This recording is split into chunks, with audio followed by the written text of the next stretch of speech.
Hey guys, this is Brandon. I'm one of the devs over at Turtlevania Games. I'm also the game director for a game we're currently working on called Tyro, Legend of Whisperwood.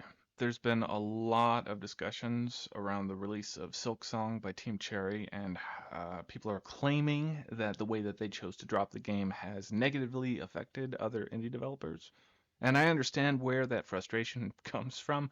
Believe me, timing, it matters so much, especially when you're a small team and you're trying to get your game noticed. It is really hard. I know that. And in this oversaturated market, it's not only hard for players to sift through all of the crap to find fun games to play, but it's even harder for new teams to stand out in the crowd because there's so much noise. Trust me, I know this better than most. But I'd like to share my perspective on this, which is obviously going to be very different from those criticizing Team Cherry. So, Hollow Knight is the reason that I got into game development in the first place. So back when I first played it, something clicked for me. I mean, the game, it showed me that a small group of really passionate, creative people could make something breathtaking, right? And it lit a spark that eventually became Tyro, which is the game we're working on now. So without Team Cherry, I would not be on my journey at all.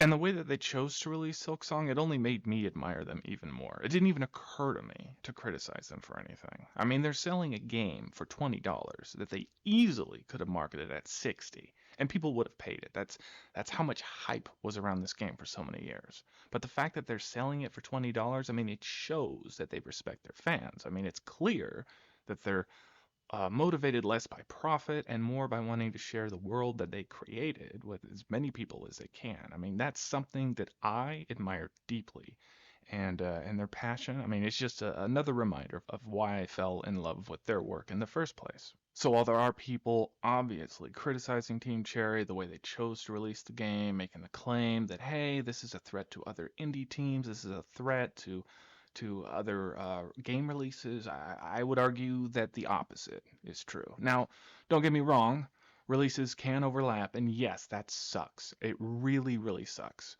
But the way that Team Cherry chose to release their game, it increased the excitement around that game, and that excitement also brings more attention to indie games as a whole. And I can speak to that personally. I had never played an indie game in my life before Hollow Knight. I mean, I was entrenched in established franchises since I was a kid, right? I would just buy AAA game year after year after year. But since playing Hollow Knight, I mean, I've bought dozens of indie games. So I know for a fact there are players who are going to come for Silksong.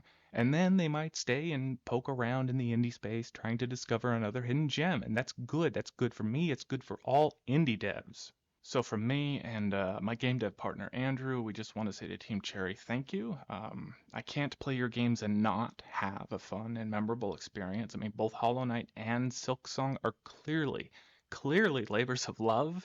Thank you for the inspiration and proving what's possible when you follow your vision. I hope in the future that indie devs can support each other more, push each other up when we make good games, even when the industry gets a little complicated.